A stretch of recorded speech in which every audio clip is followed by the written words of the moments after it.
Jumpa lagi bareng Novia di sini. Masih di sini saja. Oke, ini adalah video part 2-nya teman-teman. Jadi kemarin kan sebelumnya itu ada peran dan tanggung jawab personel sekolah dalam pelayanan bimbingan dan konseling part 1. Nah, ini lanjutannya teman-teman. Jadi yang personel sekolah yang saat ini yang bakalan Novia sampaikan yaitu ada peran wali kelas, ada peran guru BK, ada peran pengawas bimbingan dan konseling. Yep, 3 teman-teman. Ya, 3 saja. Oke, kita langsung saja ke penyampaian materinya.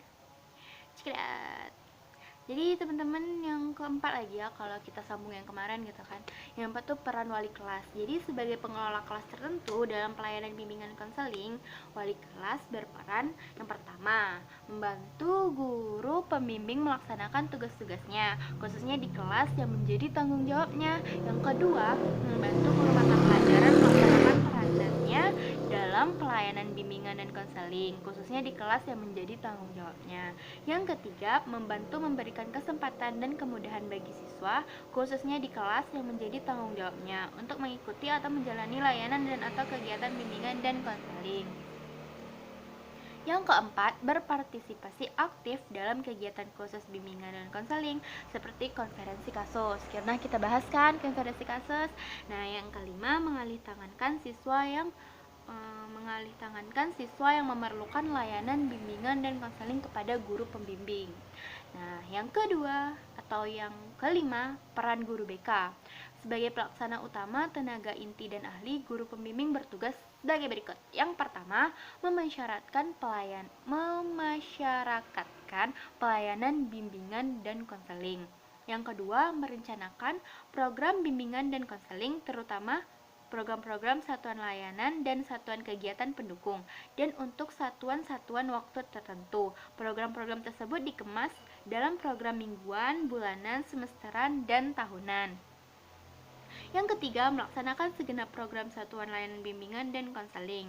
Yang keempat, melaksanakan segenap program satuan kegiatan pendukung bimbingan dan konseling. Yang kelima, menilai proses dan hasil pelaksanaan satuan layanan dan kegiatan pendukung bimbingan dan konseling. Yang keenam, menganalisis hasil penilaian layanan dan kegiatan pendukung bimbingan dan konseling. Yang ketujuh, melaksanakan tindak lanjut berdasarkan hasil penilaian layanan dan kegiatan pendukung bimbingan dan konseling. Yang kedelapan, mengadministrasikan kegiatan satuan layanan dan kegiatan pendukung bimbingan yang dilaksanakannya. Yang kesembilan, mempertanggungjawabkan tugas dan kegiatannya dalam pelayanan bimbingan dan konseling secara menyeluruh kepada koordinator bimbingan dan konseling serta kepala sekolah. Ahmadi dan Ubianti tahun 1991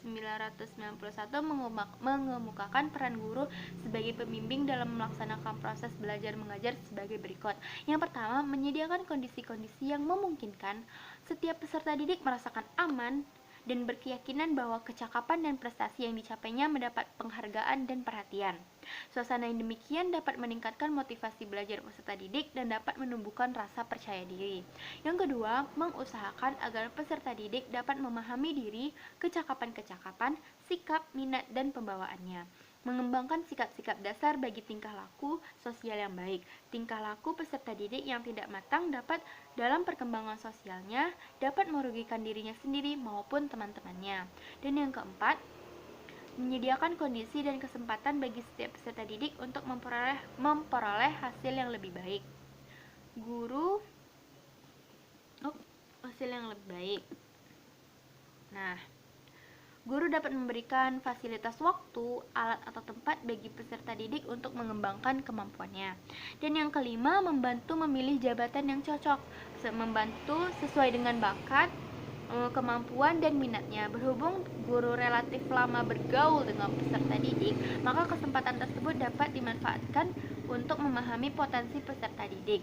Guru dapat menunjukkan arah minat yang cocok dengan bakat dan kemampuannya. Melalui penyajian materi pelajaran, usaha bimbingan tersebut dapat dilaksanakan.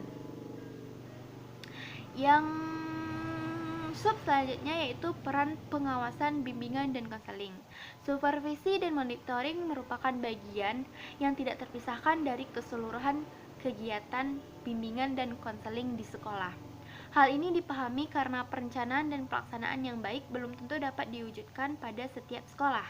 Secara organisator, pengawasan melekat dilaksanakan oleh kepala sekolah dan wakilnya, namun secara fungsional, pengawasan di luar dilakukan oleh pengawas sekolah. Melalui kedua macam pengawasan ini diharapkan dapat mendorong dan mengangkat guru-guru pembimbing tersebut selalu meningkatkan wawasan dan kemampuan fungsional profesi keahliannya, khususnya dalam bidang bimbingan dan konseling. Ekuivalensi kegiatan kerja pengawas bimbingan dan konseling terhadap 24 jam tatap muka menggunakan pendekatan jumlah guru yang dibina di satu atau beberapa sekolah pada jenjang pendidikan yang sama atau jenjang pendidikan yang berbeda. Jumlah guru yang harus dibina untuk pengawas bimbingan dan konseling paling sedikit 40 dan paling banyak itu 60 guru BK. Akan dijelaskan peranan pengawas bimbingan dan konseling antara lain. Yang pertama, penyusunan program pengawasan bimbingan dan konseling.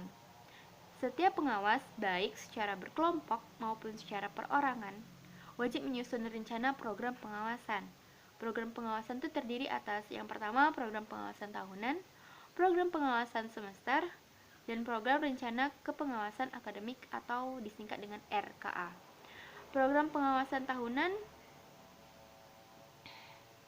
Nah, program pengawasan tahunan disusun oleh kelompok pengawas di kabupaten atau kota melalui diskusi terprogram. Kegiatan atau penyusunan program tahunan ini diperkirakan berlangsung selama 1 minggu. Program pengawasan semester adalah perencanaan teknis operasional kegiatan yang dilakukan oleh setiap pengawas pada setiap sekolah tempat guru binaannya berada. Nah, program tersebut disusun sebagai penjabaran atas program kepengawasan tahunan di tingkat kabupaten atau kota. Kegiatan penyusunan program semester oleh setiap pengawas ini diperkirakan berlangsung selama 1 minggu. Rencana kepengawasan bimbingan dan konseling atau RKBK merupakan penjabaran dari program semester yang lebih rinci dan sistematis sesuai dengan aspek atau masalah prioritas yang harus segera dilakukan. Kegiatan supervisi